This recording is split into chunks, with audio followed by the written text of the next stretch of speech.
The afternoon started quietly enough that I remember the sound of the ceiling fan more clearly than the conversation. My parents' house had always been like that: soft noise, careful words, people pretending old tensions didn't exist. My sister and I had spent years orbiting each other politely, the way adults do when history is easier to ignore than resolve.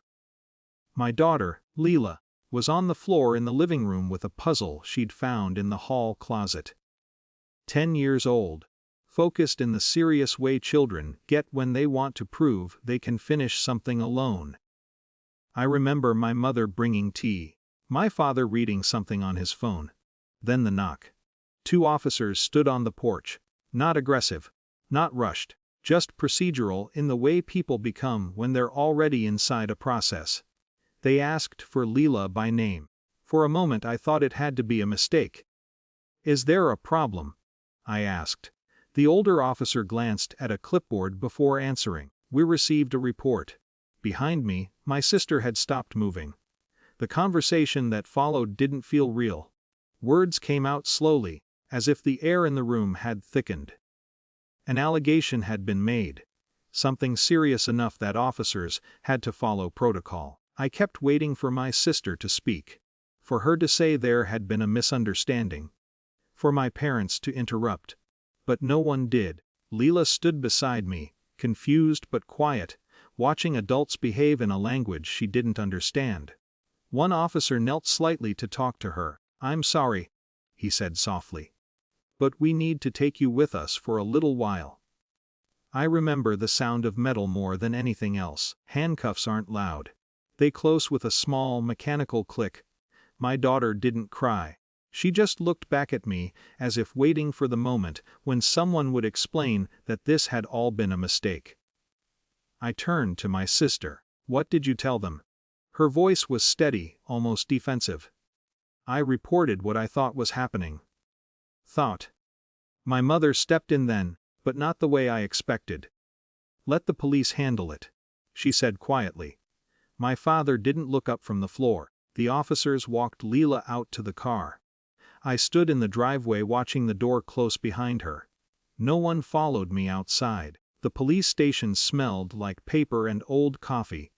The officers there were calmer than the situation had felt at the house. Less certain, too. Questions were asked, records reviewed. The accusation didn't hold up very long. Within hours, the story my sister had given started to collapse under basic verification. Timelines didn't match. Details contradicted themselves. One of the detectives eventually sighed and pushed a file across the desk. "We're going to release her," he said. When Leela came out of the hallway she looked smaller somehow. Not frightened exactly, just careful. On the drive home she stared out the window the entire time. She didn't ask why it had happened. She didn't need to. When we pulled into our driveway she finally spoke. "Did I do something wrong?" "No," I said.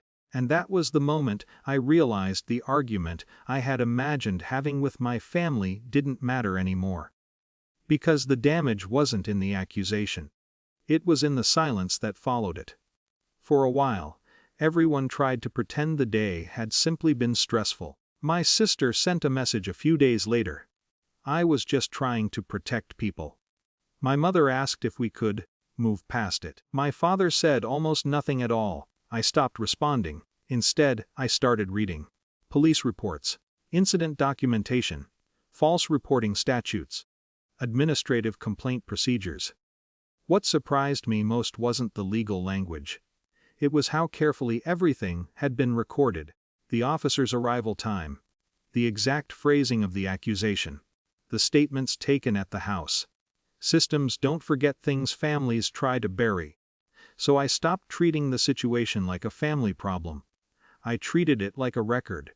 The accusation my sister made hadn't just been emotional, it had been formal. Written, signed, delivered through official channels, and the people involved in making that report held positions where credibility mattered. So I filed a complaint. Not loudly. Not publicly. Just documentation attached to documentation. Weeks passed without much happening. Then months.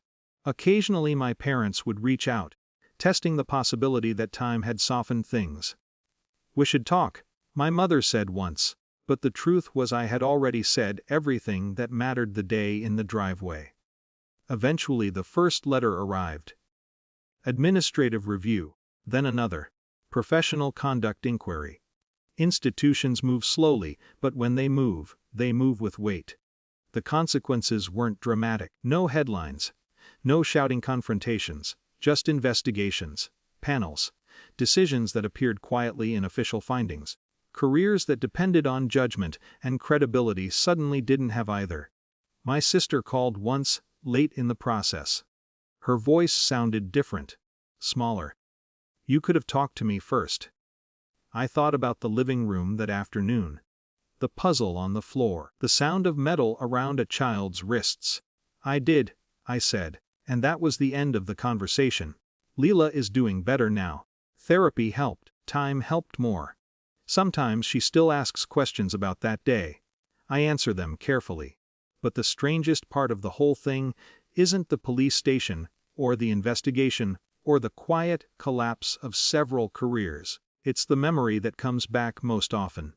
My parents' living room, 4 adults standing still, a child being taken away, and the kind of silence that tells you exactly who people are.